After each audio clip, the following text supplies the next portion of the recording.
नांदगाव शहरातील नागरिक अनेक वर्षांपासून मूलभूत नागरी समस्यांना सामोरे जात असून प्रशासन व शासनाकडून याकडे सातत्याने दुर्लक्ष करण्यात येत आहे। या पार्श्वभूमीवर उभाटा शिवसेनेच्या वतीने या आंदोलनात खालील मागण्या गिरणा धरण 56 खेडी योजनेच्या जलवाहिन्यांमधून होणाऱ्या लिकेजमुळे हजारो लिटर पाणी वाया जात आहे। या लिकेजमुळे अंडरपासमध्ये वर्षभर साचलेले पाणी शेवाळ व ओलावा निर्माण होत असून नागरिकांना यामुळे गंभीर धोके संभवत आहेत। दूषित पाणी पुरवठ्यामुळे आरोग्यावर घातक परिणाम होत आहेत। लिकेज झाल्यानंतर गढूळ पाणी पुन्हा पाईपलाईन मध्ये ओढले जाते। परिणामी संपूर्ण शहरात अस्वच्छ दुर्गंधीयुक्त पाणी पुरवठा होत आहे। दुरुस्तीच्या कामात झालेल्या भ्रष्टाचाराची चौकशी करून दोषींवर गुन्हे दाखल करा। अंडरपासचा रस्ता रुंद करा। हॉटेल नंदिनी जवळील भिंत हटवून अंडरपासचा रस्ता अधिक मोकळा व प्रवाहक्षम करा। महत्वाच्या गाड्यांना नांदगाव व न्यायडोंगरी स्थानकावर थांबा देण्यात यावा।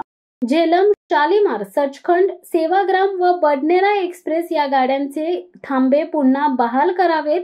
येवला रोडवर पादचारी पूल उभारण्याची मागणी तसेच रेल्वे ट्रॅक ओलांडताना आतापर्यंत अनेक नागरिकांनी आपले प्राण गमावले आहेत।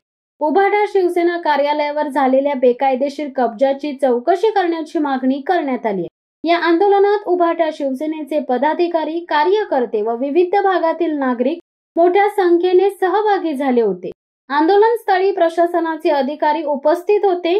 शासनाने या मागण्यांकडे तातडीने लक्ष न दिल्यास आणखी तीव्र आंदोलन छेडले जाईल। रस्ता रोको करताय, हा कशा करताय? अंडरपास मध्ये मोठ्या प्रमाणात पाणी गळती होते आणि त्याच्यामुळे ते पाणी लाखो लिटर वाया जात आहे आणि त्यामुळे आमच्या शहराला होणाऱ्या पाणी पुरवठ्यावर त्याचा परिणाम होऊन शहराचा पाणीपुरवठा 30 दिवसाआड होतोय। तसेच अंडरपासच्या पाईपलाईन लिकेजमुळे मोठ्या प्रमाणात पाणी ओढलं जातं आणि त्यामुळे घाण पाणी या शहराला पुरवलं जात आहे। आणि इतर मागण्यांच्या बाबतीमध्ये आम्ही हा रस्ता रोको घेतलेला आहे। तरी प्रशासनाने आमच्या मागण्याचा विचार करून आम्हाला योग्य तो न्याय द्यावा अशी विनंती। शिवसत्ता टाइम्ससाठी अनिल धामणे, नांदगाव।